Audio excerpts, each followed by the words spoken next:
This week in East Brunswick, 1984 Olympic gold medalist wrestler Bobby Weaver was in town to speak to local wrestlers. First up, John Magliero will ask Bobby about his Olympic experiences. Then, Ed Jablanowski, East Brunswick's recycling coordinator, will have the latest information on township recycling efforts. Carol Phillips and Jeanette Walker will talk about the library's Books and Beyond program, followed by Special Officer Mike Mansfield and a discussion of holiday pet shopping. On Consumer Aware, Adrian Eisner will discuss supermarket item pricing. All this plus kids' comments and our Township Council review follow on This Week in East Brunswick. First, here's next week's Channel 8 lineup. Monday morning begins at 10 with Look Great, Feel Great. Host Lenore Kulik will exercise with light handheld weights this week. Followed at 10:30 by Target and a discussion of the American Cancer Society with host Paula Duran. Then, Monday Night Football comes to Channel 8 at 7 p.m. as East Brunswick High School meets J.P. Stevens to decide the Group 4 state championship in football. This game will be taped Saturday, December 1st, weather permitting. Tuesday night at 7:30 on Let's Talk Health, host Ken Shalhoub will discuss psychotherapy with Dr. Janice Bashi, followed at 8 by You and Your Money. This week, Paul Hansen will concentrate on the New York Stock Exchange with guest Charlotte Lee. Wednesday afternoon at 3, it's story time with East Brunswick librarian Betsy Diamond.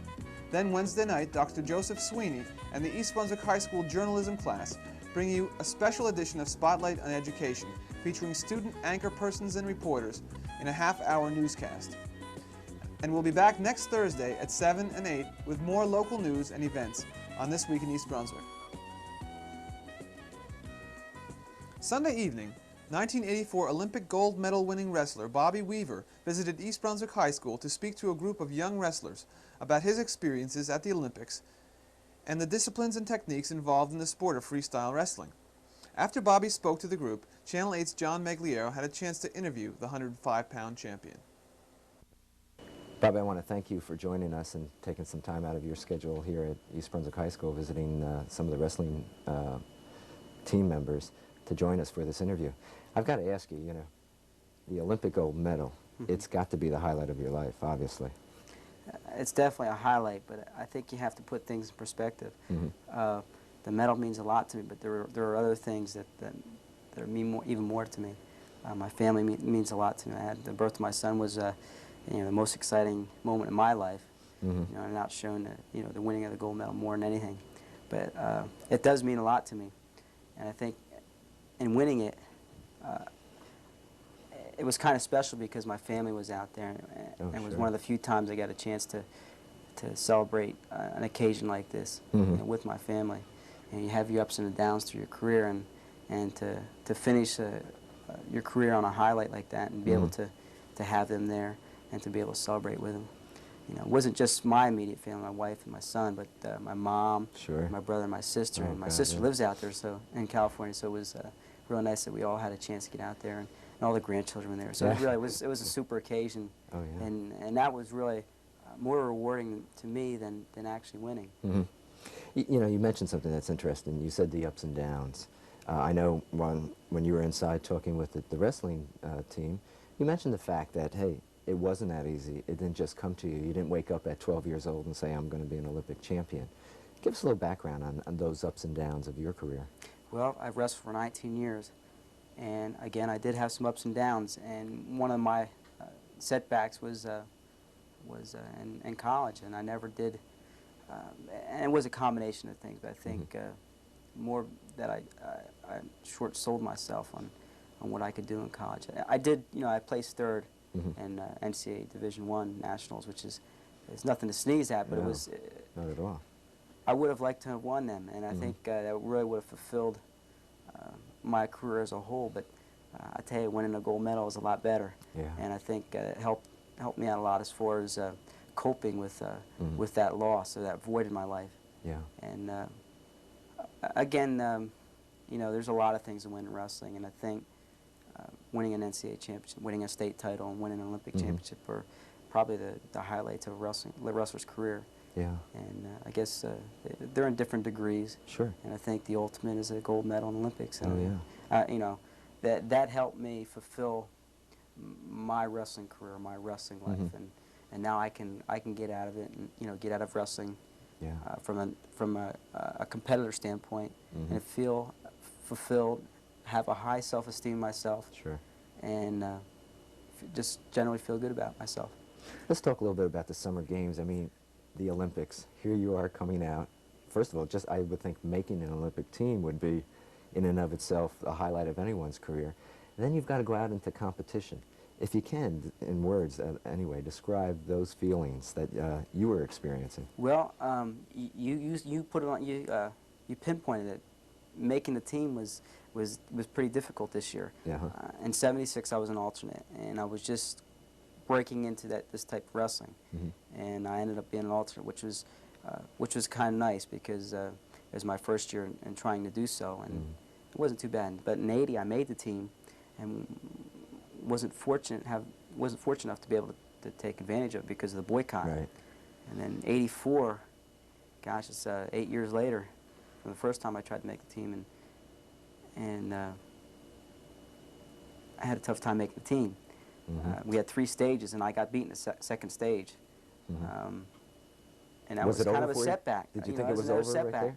And I thought, again, I thought maybe that might have been the end, but I had another chance, and I made even more of an effort to take advantage of it, and worked myself harder than I ever worked before in my life, and was able to make the team. And that I tell you, making the team was a lot harder than winning the Olympics for me, because we had to wrestle 2 out of 3 matches with each individual. I was a number 2 man. I had to wrestle the number 3 man coming up, beat him 2 out of 3. I beat him 2 straight, and now I had to wrestle number 1 man at that time, and I beat him 2 straight. So, and I made the team, and that was tough to do. So the trials were almost an Olympics in themselves. Right, for me. Yeah. Not my weight. And with the boycott, the guy making the team was going to have a good shot at winning a gold medal. Bobby, I have to ask you, what did Dan Gable say to you going out for your first match in the Olympics? Any words of encouragement, or is he not that kind of guy? Yeah, people ask me the difference between Dan Gable and other coaches, and as far, okay, he might have he might be more rounded in all the areas, but I think one area that he outshines everyone is that he has an aura around him. You know, it's nothing that he can say to you, or nothing he can tell you, or nothing he can show you, but it's something that you feel when you're around him. And just knowing that this guy is going through everything there is about wrestling, you know, all the highlights, you know, all the successes, and knowing that he's in your corner, or knowing that he's in your own wrestling room, you know, putting you through practice. You know that if you can do the things that he's telling you to do, that you're gonna succeed. And I think, and I hate to make those comparisons because it makes me uncomfortable, because I think all my coaches that I've been with are great coaches and have helped me tremendously a lot in my career. But there's just something. I had a problem mentally where I'd get in matches and I wasn't as intense as I could have been. But I think with working with him, being in the wrestling room and keeping that high intensity throughout my practices, it helped me in the long run, especially in the summer when I went out in the match, because during those matches I was so intense. The amount of time I was out there, I didn't let up at all during the matches, and I think it paid off. And I think it goes back to being able to have the opportunity to work with Dan Gable and go through the practices that he sets forth. What kind of team was it in terms of personalities? Did you guys mesh together right away, or did it take some time? You come together for a specific purpose, and that's to win a gold medal and to do well as a team. You're not together all year round. You're in your own little worlds, and you're off in your own little places. So everyone comes into camp with a specific purpose, and of course you make some ties and relationships, but they're longer lasting. They go, you always see these people from time to time, and you'll always have that closeness towards them. And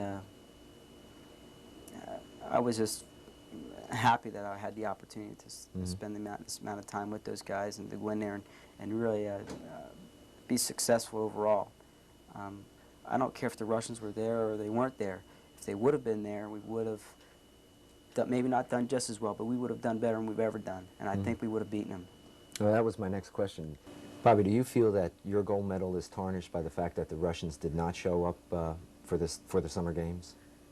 There. Personally, no. Maybe other guys might feel that way, but personally, no. I've always had a very good success rate against those guys, against those Russians, and I would say I have probably like an 800 batting average against them.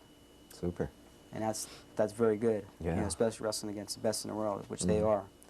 And I got beat by this one Russian last year. His name was Dorjev in the World Champs. I got beat 8-4, and I wrestled him twice earlier this year, and I beat him both times. I beat him in a dual meet over in Russia, and I beat him in the World Cup over here in like April. So you were waiting for him. So I know I would have beaten him, and at that time, again, you try to set your workouts and peak at certain times, and they weren't even major peaks for me. This summer was a major peak, and I would have. I don't think I would have just beaten him. I think I would have beat him worse off. Bobby, where does Bobby Weaver go from here?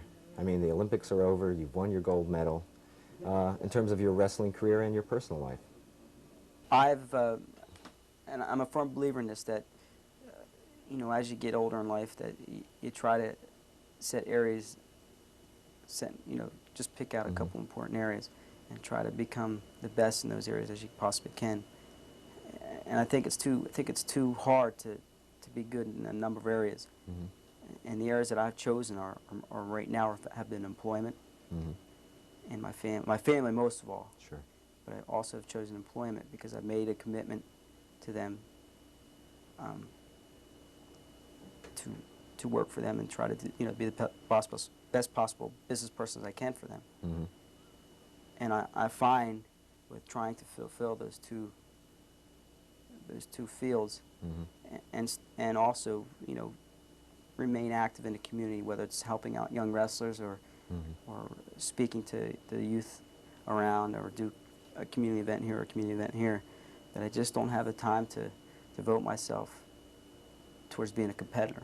Sure. And so I've made my decision pretty clear, and I made it maybe a week ago, pretty recently, that I have decided to retire, because I believe that if I can't put the amount of time into it the way I've done it within the past year and a half, then I don't want to do it at all. Sure. I think if you can't put I don't think you should go out there and put only half of yourself out there. I think you should go out there and put the best possible person out there, and you need a certain amount of time to do that, and I just don't have that time to do that. Yeah, yeah. Bobby, I'm sure you're going to be a success in any endeavor that you undertake, and I again want to thank you for stopping by and consenting to this interview. Good luck to you. Oh, no, thank you. It's just a pleasure to be able to get out and talk with people and to express some of my values and my opinions, and hopefully maybe help that next individual who was like myself as I was coming up. Sure. Thank you again. Thank you. Hi, I'm Ed Jablanowski, coordinator of the East Brunswick Recycling Program. As many of you know already, we've had a curbside collection of newspaper recycling program since July. What I'm here to talk about today is the fact that the program is going mandatory this November, 1984.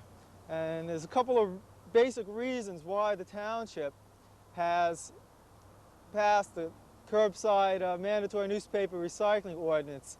Basically, as you all know, we're facing a waste disposal crisis in the state today. We're running out of places to take solid waste, trucks are traveling farther, and tipping fees are escalating dramatically. Basically what the township, realizing this, is trying to hold solid waste disposal costs down and manage the waste we all generate in the most economical and environmentally sound manner. And basically, what is this ordinance and how does it affect you? This November, mandatory recycling is mandatory for all residents who reside in East Brunswick. And what this basically means is newspapers have to be source separated from the regular waste at the curb. And the township will collect these newspapers with separate trucks once per month. I'll talk about the collection dates in a few minutes. well, I guess I'll start now. The collection dates for November, this November, are Wednesday the 28th, Thursday the 29th, and Friday the 30th, depending on when your regular waste is collected. Place your bundled or bagged newspapers on the curb, and a separate truck will go by and collect the newspapers for recycling. In December, the collection dates are Wednesday the 26th, Thursday the 27th, or Friday the 28th, the same day as your regular trash is collected. Now basically, what are we recovering now in newspapers? We've been collecting about 150,000 pounds per month. And there's possibly 400,000 pounds per month of newspaper still being tossed out in the trash in East Brunswick. And that's basically what this ordinance is for. It's basically to reclaim these newspapers so we don't have to pay to throw them away. And what does it cost to throw something away? Let's say you take a typical truck at the landfill. Soon it will cost around $200 to throw a truck to dump a truck of trash at our local landfill here. Whereas with a truckload of newspapers can be sold for almost $200. So basically it just makes far more sense to reclaim this material, sell it, rather than pay a landfill to dispose of it. As far as our collection dates, again, I'd like to go over them. For November, the collection dates are Wednesday, Thursday, and Friday, the 28th, 29th, or 30th, depending on when your regular solid waste is collected. And for December, the collection dates are the 26th, 27th, and 28th, also depending on when your regular waste is collected. If you live in an apartment complex, a condominium, or any other attached housing, call my office at 390-6984 for your particular collection dates. They're different from regular single-family houses in the township. So remember, we're trying to do something about the disposal problem here in East Brunswick, and this newspaper recycling is one method that we can at least divert 10% of the materials we're now throwing away. We can divert these and use them in a good manner through recycling. Thank you very much.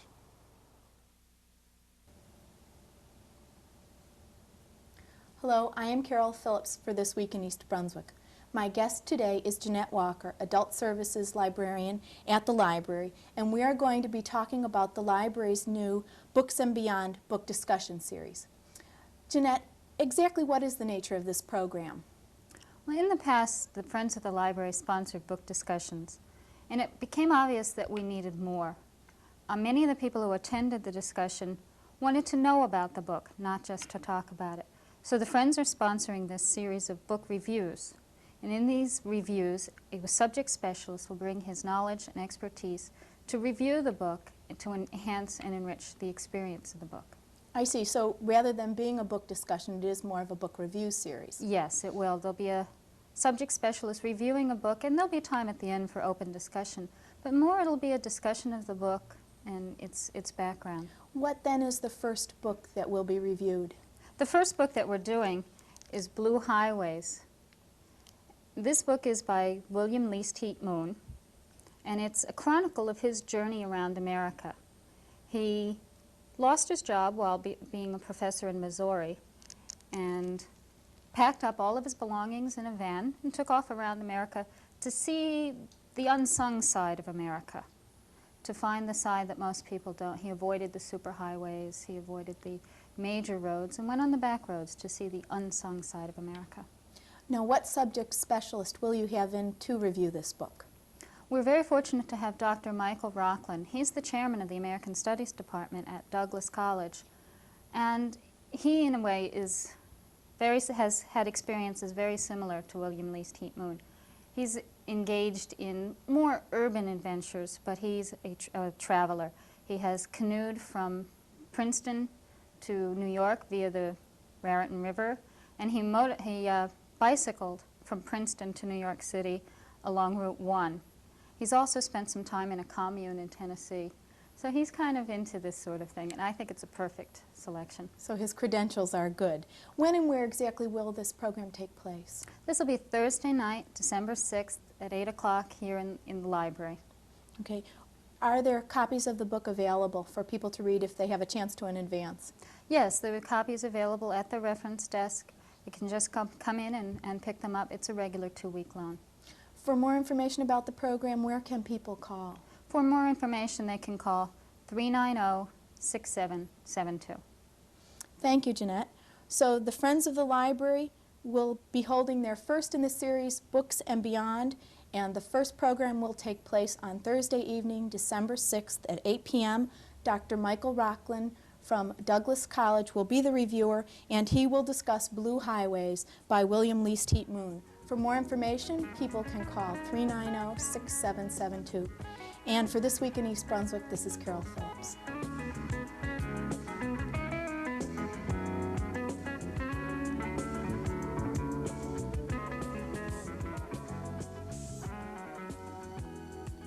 Hi, I'm Talia Bashi, and I'm reviewing The Case of the Etruscan Treasure by Robert Newman. This story takes place in Manhattan in the mid-1800s.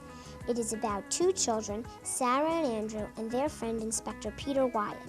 One day, the children received a letter addressed to Wyatt which said, "Meet me at the fountain at midnight." The children didn't know exactly what this meant, but they knew that it was important. Since Wyatt wasn't home yet, the children decided to go themselves. At the fountain, they saw no one, but found a dead body. They ran back home to tell Wyatt what had happened. The following morning, a man named Mannion came to see Wyatt. Since Wyatt wasn't there, Sarah suggested he tell them why he had come. Mannion told the children to come with him. They followed him until they came to a dock with a steam launch tied to it. Mannion told them to go inside. Suddenly, they heard a click. They were locked in.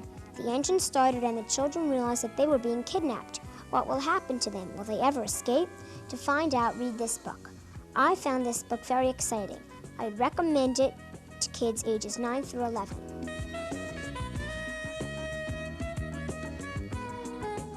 How do you do? I'm Special Officer Mike Mansfield, East Brunswick Animal Control.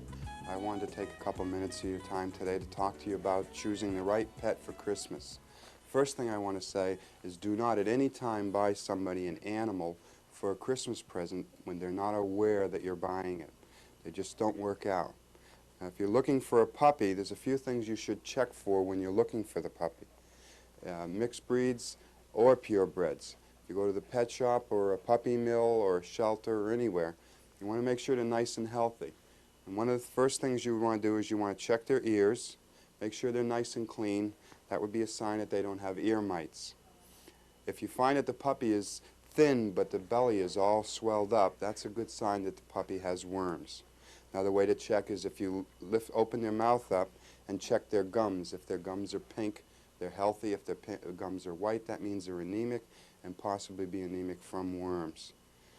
You should never ever buy mixed breed dogs for tremendous amounts of money. I hear of people who are paying $150, $250 for cockapoos and pickapoos. All these dogs are crossbreeds. They're not purebred dogs, and you cannot get papers for them.